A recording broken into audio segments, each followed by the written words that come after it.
اور شوہر سے جملہ بولنے والی عورت چاہے کتنی بھی نمازیں پڑھ رہی ہو، روزے رکھ رہی ہو، لیکن اس کے روزے نماز اس کو جہنم میں جانے سے نہیں بچا سکتے۔ آقا علیہ الصلوۃ والسلام نے فرمایا کہ میں نے زیادہ تر عورتوں کو جہنم میں دیکھا ہے، عورتیں جو ہیں وہ ناشکری ہوا کرتی ہیں۔ تو صحابہ نے کہا یا رسول اللہ صلی اللہ علیہ وسلم کہ یہ کس کی ناشکری کرتی ہیں؟ کیا اللہ کی ناشکری کرتی ہیں؟ کہا کہ نہیں نہیں، یہ اپنے شوہر کی نافرمان ہوتی ہیں، شوہر کی ناشکری کرتی ہیں، کہ شوہر ان کے ساتھ اپنی پوری زندگی ان کو کما کے لاتا ہے، ان کو کھلاتا ہے اور ان کی خوشی میں اپنی زندگی کو خرچ کرتا ہے، لیکن یہ کیا کرتی ہیں کہ اگر ذرا سا کوئی شوہر سے مسٹیک ہو جائے، مثلا انہوں نے کوئی چیز سامان منگوایا، وہ سامان لا کے دے دیا، ایک چیز لا کے نہیں دی، تو یہ فوراً تانا مارتی ہیں شوہر کو کہ ہم نے تم سے ساری زندگی میں کوئی بھلائی نہیں دیکھی۔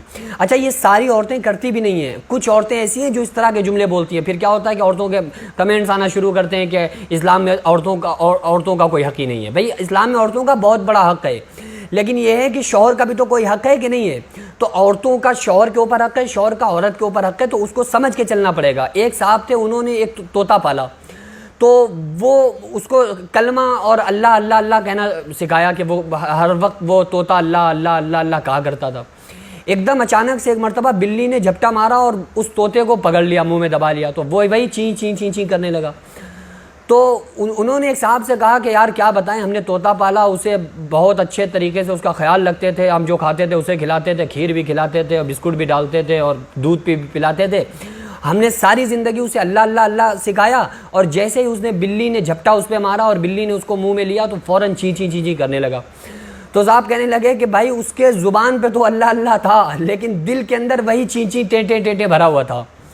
تو جو دل کے اندر ہے، اچھا عورت کے ساتھ یہ معاملہ ہوتا ہے کہ نہیں، ذرا سا اسے دکھ درد ہوا، شوہر پوچھ رہا ہے بھائی بتاؤ کیا پرابلم ہے، وہ کہہ رہی ہے ارے امی امی بڑا درد ہے، امی کو یاد کر رہی ہے، شوہر پوچھ رہا ہے کہ کیا پرابلم ہے، امی بیٹھی ہیں سسرال میں، تو اپنی اس کی زبان سے ماں نکلتا ہے کہ امی۔ درد میں دکھ میں عورتوں کی زبان سے کیا نکل رہا ہوتا ہے؟ امی کا لفظ نکلتا ہے۔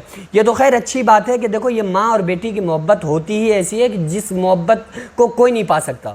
بھائی ماں تو ماں ہوتی ہے نا، میں یہ نہیں کہہ رہا کہ ماں کچھ ہے ہی نہیں، ماں تو وہ ہے نا کہ جس نے 9 مہینے پیٹ کے اندر رکھا، ماں کا تو کوئی جواب ہے ہی نہیں، نہ ہی کوئی ماں کو ٹکر دے سکتا ہے محبت کے معاملے میں۔ لیکن میں ایک بات بتا رہا ہوں، جو ایک تھنکنگ ہے نا عورتوں کی، وہ میں یہ نہیں کہہ رہا کہ نہیں کہہ سکتے، ماں کو یاد کریں، ہر وقت یاد کریں، اچھی بات ہے بھائی، میں اس پر یہ منع نہیں کر رہا ہوں آپ کو، لیکن یہ میں بتا رہا ہوں کہ جو عورتیں شوہر اس کی ناشکری کرتی ہیں، نافرمانی کرتی ہیں، اور وہ کہتی ہیں کہ ہم نے تم سے ساری زندگی میں کوئی بھلائی نہیں دیکھی، تم نے ہمارے لیے کیا ہی کیا ہے آخر، تو ان جملوں سے عورتوں کو پرہیز کرنا چاہیے۔ اور میں یہ درخواست آپ سے کر رہا ہوں، میں بہت ہی ہاتھ جوڑ کے آپ سے ریکویسٹ کر رہا ہوں کہ یہ اسلام جن چیزوں سے ہمیں منع کرتا ہے ان چیزوں سے ہمیں باز رہنا چاہیے۔ کیوں ذرا سا ہم جملہ بول کے اللہ کی نگاہ میں ہم اللہ کے نافرمان بنے؟ کیوں ہم ایسا کام کریں کہ جس کی ذرا سی بات پہ اللہ تبارک و تعالیٰ ہماری پکڑ کرے؟ آقا علیہ الصلوۃ والسلام نے، عورتیں کہتی ہیں ہمارا اسلام میں حق نہیں ہے، دیکھو کتنا بڑا حق ہے، 5 کام کرنے والی عورت کو اللہ تبارک و تعالیٰ گارنٹی دے رہا ہے۔ آقا علیہ السلام نے فرمایا جو عورت 5 کام کر لے، میں گارنٹی لیتا ہوں کہ میں جنت میں اسے گھر لے کر کے دوں گا۔ پہلا کام 5 وقت کی نماز پڑھتی ہو، دوسرا کام رمضان میں روزے رکھتی ہو، تیسرا کام اپنے پرسنل مال کی زکوٰۃ ادا کرتی ہو، چوتھا کام شوہر کی فرما برداری کرتی ہو، 5واں کام بد کردار نہ ہو۔ یہ 5 کام عورتیں اکثر و بیشتر دیکھو نماز پڑھتی ہیں، عورتیں روزے تو رکھتی ہیں، مرد چاہے رکھے نہ رکھیں، عورتیں تو اکثر و بیشتر ان معاملے میں بہت اچھی ہوتی ہیں، روزے رکھتی ہیں۔ اچھا بعض عورتوں کے پاس پیسہ اتنا ہوتا ہے سونا چاندی جس کی وہ زکوٰۃ دیں، ورنہ اکثر و بیشتر عورتیں ایسی ہوتی ہیں جن کے پاس زکوٰۃ دینے کے بھی لائق نہیں ہوتی ہیں، ان کے پاس اتنا پیسہ نہیں ہوتا ہے۔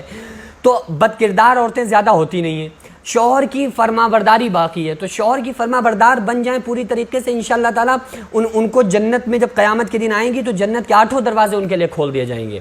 عورتوں کا اسلام میں بہت بڑا مرتبہ مقام رکھا گیا ہے، عورتیں گھر میں کھانا بنا رہی ہیں، کپڑے دھو رہی ہیں، اگر شوہر کی خدمت کر رہی ہیں تو کتنا بڑا اجر و انعام ہے۔ آپ سوچ کے دیکھیں نا کہ شوہر تھکا ماندہ آیا اور کوئی عورت نے اس کے پاؤں دبانا شروع کر دیے، تو آقا علیہ السلام نے فرمایا کہ 70,000 مرتبہ احد پہاڑ سونا خیرات کرنے کا ثواب ہے۔ یہ فضائل میں سے میں بتا رہا ہوں، یہ فضائل میں یہ حدیث ملتی ہے، تو 70,000 احد پہاڑ سونا خیرات کرنے کا ثواب عورت کو ملے گا، اور اگر شوہر کے کہنے سے دبائے تو آدھا ملے گا۔ تو یہ اتنے بڑے اجر و انعام ہیں جن کو عورت سمجھ نہیں رہی ہوتی ہے۔ آقا علیہ السلام نے فرمایا کہ جو عورت اپنے گھر کے آنگن میں، سسرال میں، شوہر کے گھر میں ایک چاہے چھوٹا سا کمرہ یہ کیوں نہ ہو، اگر کوئی عورت اس میں جھاڑو لگاتی ہے تو اس کو 70,000 مرتبہ خانہ کعبہ میں جھاڑو لگانے کے ثواب ملتا ہے۔ تو بہت بڑے ثواب کے مالک بن جائیں گی عورتیں اگر دین کو تھوڑا سا سمجھ لیں۔ تو ہم لوگوں کو چاہیے کہ عورتوں کو بھی بتائیں، اسلام بتائیں، ان کے اوپر سختی زیادتی کرنے سے بہتر ہے کہ ہم ان کو دین بتائیں، ان کو اسلام سکھائیں، تو انشاءاللہ تعالیٰ عورتیں بہت سمجھدار ہوتی ہیں، وہ بہت جلدی ان کے سمجھ میں آئے گا۔ اور اچھا، عورت کے اندر ایک ہرس ہوتی ہے نا، ہرس، کہ ذرا سا وہ چھوٹے سے چھوٹا کوئی وظیفہ نہیں چھوڑتی۔ شب قدر میں، شب برات میں کوئی آدمی جلدی کوئی کام نہیں کرتا ہے، لیکن عورتوں کو آپ دیکھو وہ تسبیح لیے بیٹھی رہتی ہیں، مصلی پہ بیٹھی رہتی ہیں۔ کیوں؟ کیونکہ انہیں ہرس ہے کہ یار ہمیں ثواب مل جائے۔ ذرا سا انہوں نے پاکستانی 5 سورہ پڑھا، 16 سورہ پڑھا، یہ فضیلت تو فوراً اس کو یاد کرتی ہیں اور اس کو پڑھنا شروع کر دیتی ہیں۔ تو یار جو اتنی زیادہ دین کے معاملے میں، عمل کے معاملے میں اور فضائل کے معاملے میں، ثواب کے معاملے میں جو حرص کرتی ہو، تو وہ آپ اسے دین بتاؤ گے، ثواب سے آگاہ کرو گے کہ ایسے ایسے ثواب ہیں، تو کیا وہ آپ کی خدمت نہیں کرے گی؟ لیکن جب آپ اپنی خدمت کے لیے بتاؤ گے تو یار کہے گی کہ یار تم اپنی خدمت کے لیے بتا رہے ہو، کوئی اور تو بات بتاتے نہیں ہو۔ تو اس لیے ہم لوگوں کو مکمل طریقے سے خود بھی دین پر چلنا ہے، آدمیوں کو بھی چلنا ہے۔